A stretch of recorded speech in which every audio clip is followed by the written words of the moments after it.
I have no sympathy for losers. I don't give a solitary fuck if you want to stay at the bottom of the societal totem pole. If I'm going to ignore how I feel day after day so I can perform, regardless of whether I'm sad, happy, pissed off, tired, if I'm going to get up and work anyway when I'm tired, how do you expect me to feel sorry for you because you didn't work when you were tired? If I don't care about my own emotions, I certainly don't give a solitary shit about yours. If you want to stay a loser, stay one. Good, it's fine. Stay a loser. I have no sympathy for you. I don't care. My circle is winners. Everyone around me is a winner. No matter what bad happens in our lives, we win. And it's amazing to me that people understand that you are the sum of the 5 people you spend most time with. 100%. But then they don't curate their circle. They'll go, yeah, I understand that part. And then they'll still hang around with a bunch of fucking losers. The problem is, it has to be a value exchange. You can't be a loser hanging around with winners because winners don't want to hang around with you. You need to find a way to provide value and work your way up. But as you progress through life, there's going to have to be people you cut off because they're just holding on to your coattails, slowing you down. And no matter how many times you give them a chance, they don't want to fucking progress. And that's their decision. That's fine. You don't have to feel guilty about that. And life is a value exchange. Every friendship, every relationship, every business relationship, there has to be an exchange of value.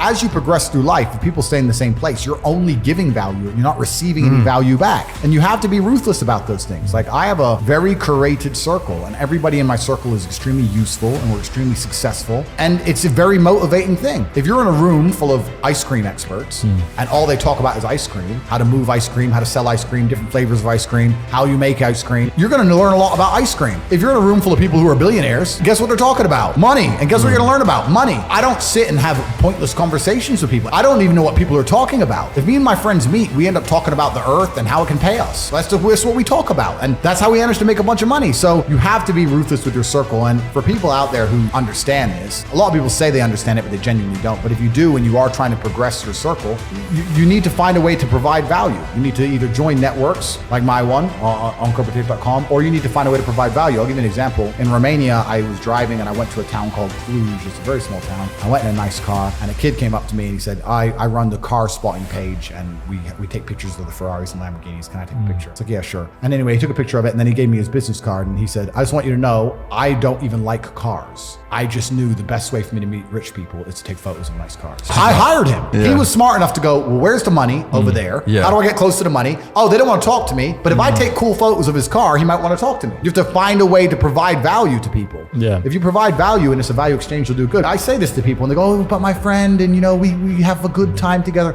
Well, if you're going to prioritize your friends by drinking and having fun, then you're going to have a bunch of fucking loser friends. That's your life and that's your life to live. It's fine. Don't complain when the NHS are on strike and you can't get seen and I'm in a private hospital in fucking Saudi. That's your problem. You have to just make your decisions in life and live true to them. But creating a circle is ultra important.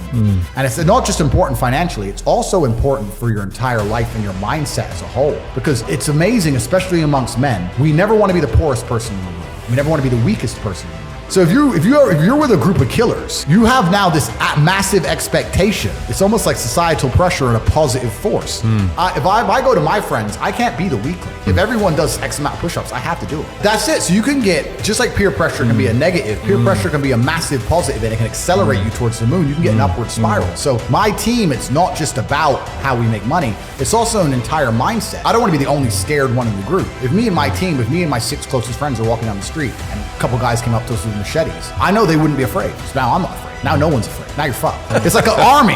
It's like a gang, right? You have to have that mentality. So it's not just even about money. It's about your entire life you create. If you're a person, if you're a man and you're out here and you go, you know what? Who do I want to be? I want to be strong and rich and brave and respected. Then I need friends who are strong and rich and brave and respected. That's what you need to do. If you're going to say, oh, I want to be these things, but I hang around with this guy because we play FIFA together, then you can stay a fucking loser. And that is your decision. Stay a loser.